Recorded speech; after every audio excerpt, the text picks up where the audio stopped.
This is the Sports Choice, presented by Junk Be Gone and Renewal by Anderson. Now, your host, John Pennington. Good Sunday morning. Welcome into the Sports Source. We're happy to have you with us today.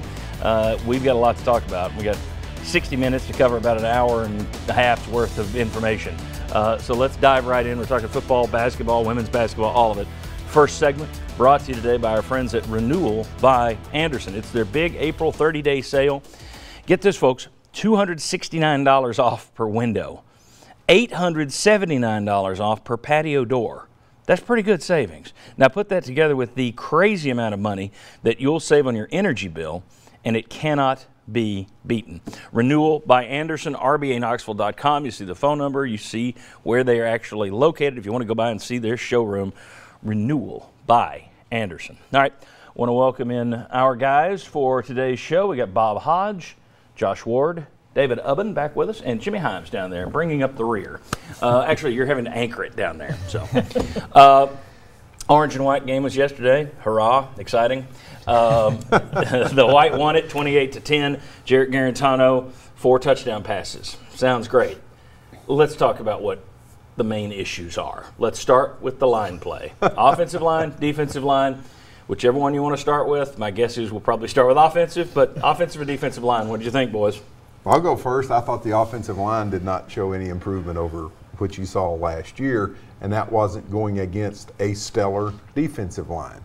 So I think your concerns that you had in the offseason, the concerns that you had last year, I think they're still there. It doesn't mean that you don't have some players who are going to eventually get better. They're going to improve. They're young. I thought the eye test, they looked a little bit better as far as physically, just the look of them. But I thought I saw a lot of the whole problem that you saw last year. I thought there were too many times that guys just popped free, weren't even hardly blocked. Yeah, it's a reminder of the concerns that we discussed last season and coming out of the first scrimmage a couple of weeks ago, and that was, okay, pass protection issues are there, which means Jarrett Garantano, your spring game MVP, and your only quarterback right now that you trust. Last year, you at least have Keller Chris coming in. You don't have that right now.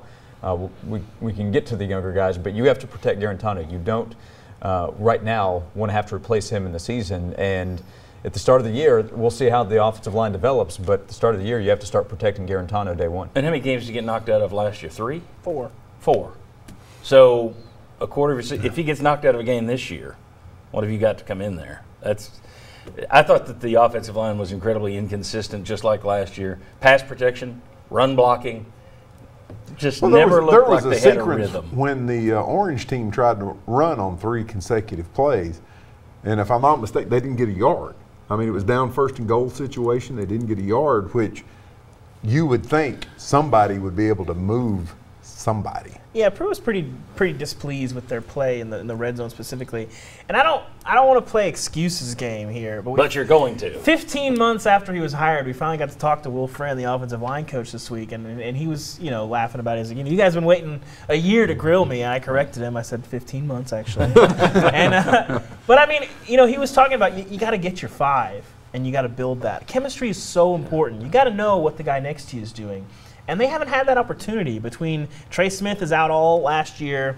He comes in a week before the season. You have your new guys. They had a talent issue, and they've had a chemistry issue. Well, you have Wanya Morris, who looks like the real deal.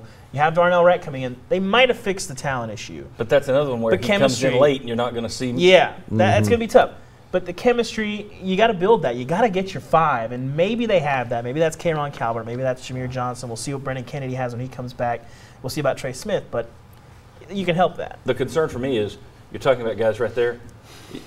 Those aren't the guys who played the maximum time last year. So it's like you went through last year and you thought, well, okay, they'll grow up and be better next year. No, you're replacing a lot of those guys. So to me, it looks like you're starting from scratch again in a lot of ways. So maybe they'll be good by November. I mean, to me, that's a safe expectation. Good is saying a lot. Better, maybe. I think I think having two guys that I think are future NFL tackles, and Darnell Wright and Wanya Morris, that can help. They're going to be true freshmen. Yeah. It's going to have some growing pains, but that's a huge upgrade of talent. Jimmy, the line of scrimmage. Trouble with a capital T. I think that, look, if Trey Smith is unable to go, and signs point to probably not, And if Darnell Wright's not a really good player, then the offensive line is going to struggle. I do like Wanye Morris. I think they do have some decent players. Look, Brandon Kennedy was the starter last year for one game before he got hurt, the Alabama transfer. Maybe he can provide them some stability at the center position. But I don't see this line being a whole lot better. Look, remember, Tennessee was last in the league in rushing last year and the year before.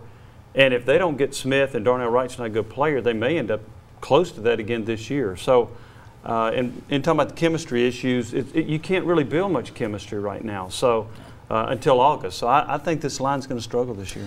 Guarantano was the MVP. He was MVP last year too. He's only had 3 weeks with Jim Chaney. Last week I said he's only got 2 weeks. All right, now he's got 3 weeks under his belt with him. Looked like Jarrett Guarantano to me. There were times, and part of that goes back to what's he got in front of him. But how confident and how comfortable can you be in the pocket when you got to keep your head on a swivel at all times? But I didn't think that he took a major step forward. He looked good once things got rolling. Kind of a streaky spot there where he looked really hot, and then it kind of cooled back on. But to me, looked like the same Jarrett Guarantano. Thoughts on Guarantano, anyone? Except 20 pounds heavier. He said he'd gained some weight, in part so he can take more hits. I guess that's what.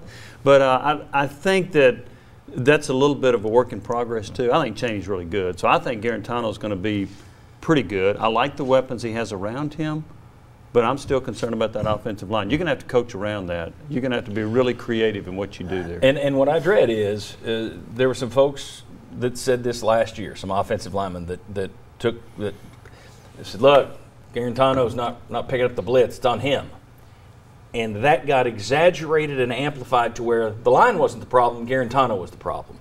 No, the line is the problem. Guarantano may not be Tom Brady or Peyton Manning or Drew Brees back there. How many college quarterbacks are? Yeah, but you put him behind, you put one of those guys behind that line last year, I don't think they would have looked great either. So I dread hearing that this year because you know it's coming. Every sack's going to be his fault. I don't think it is his fault. Let me ask you this. Let's move past quarterback very quickly. Playmakers. I mean, look, you're going to have somebody that can take the ball to the house.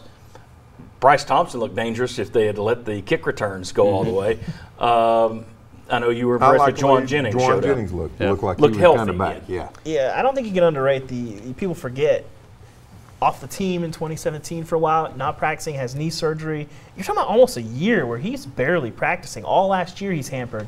I think you're going to see a full strength Juwan Jennings this year, and I think people are kind of underselling the value of that. Eric Gray too. We didn't get to see him all spring. Curious to see what he can do in the fall. But Ty Chandler, your home run hitter, you got to have more touches, especially in the passing game. Absolutely, he's got to be in space. Did anybody else pop up and surprise you?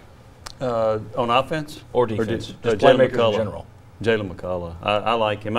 Going into the spring, somebody had mentioned, and I was looking for Crouch, Wanye Morris, and McCullough. And somebody told me McCullough's going to be one of the biggest newcomers to make an impact in the spring. And he did. He had 2 interceptions. And he looked really good returning those interceptions, too.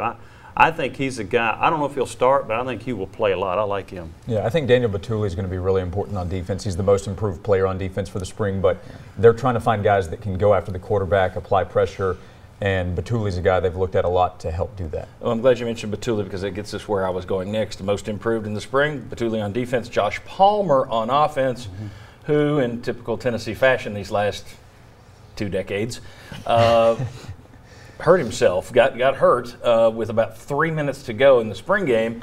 Now, he walked back out to get the most improved award. But if he's hurt his knee, and you know they're going to be doing tests on that, that would be a serious loss since he's the guy that's really stepped forward as a receiver this spring. Down, he averaged 21 yards a catch last year, and that was among the top 3 in the SEC for yards per catch. He is a big play threat for them. I like the receiving core when healthy. I think it's a good group. Yeah. They need him. I mean, T. Martin compared him to Nelson Aguilar this week. I mean, he's a good player, and they need that number 3 guy in the passing game, and he was that guy all spring, it sounded like. And for the most part, I mean, with the exception of Palmer, they had really good luck on the health front all spring long. So if they could have, if Palmer avoided a serious injury yesterday, and maybe he did, If he did, that is a huge plus, and at least you've come through the spring healthy, which is a step in the right direction for this program. I also wanted to mention that 50,000 was the announced attendance. the crowd was actually the same there's 50,000 or a little, here too, actually. Yeah, so we got 50,000, right? The crowd was either the same or a little less than last year, but Pruitt's reaction was different. This time he said he could feel the energy of the Vol faithful, put out a tweet about it. He might have learned his lesson on don't go after the fans when there's not a full house in a spring game last year. I mean, I said there were a little more than 30,000. I got booed in the press box for saying that was overestimating. A little over 30,000. The problem is he said you want to compare it to a full house. Don't compare it to a full house. Tennessee can use this as a recruiting weapon. Compare it to everyone else. Like Tennessee has comparably pretty good spring game crowds, but you can't be like, oh, we got to fill Neyland, and then Neyland's not full, and then everybody's disappointed. You have to shape the conversation a little bit more if you want to sell that as a positive. And if you want to sell it as a recruiting win, well, print out some sheets of the attendance at every other place across the SEC, and you're going to feel pretty good about yourself. Yeah, I mean, just don't compare yourself to Alabama and Clemson. You'll be okay. Yes, precisely. And nobody else is comparing Tennessee to Alabama and Clemson. In any way at this moment. Yeah, okay. When we come back, will the Vols be better this year because Jeremy Pruitt is a year older? Will the experience of last year make him a better coach this year to the point that we'll see it in the win-loss column? Come on back, we'll discuss, but still lots of basketball and other stuff to come.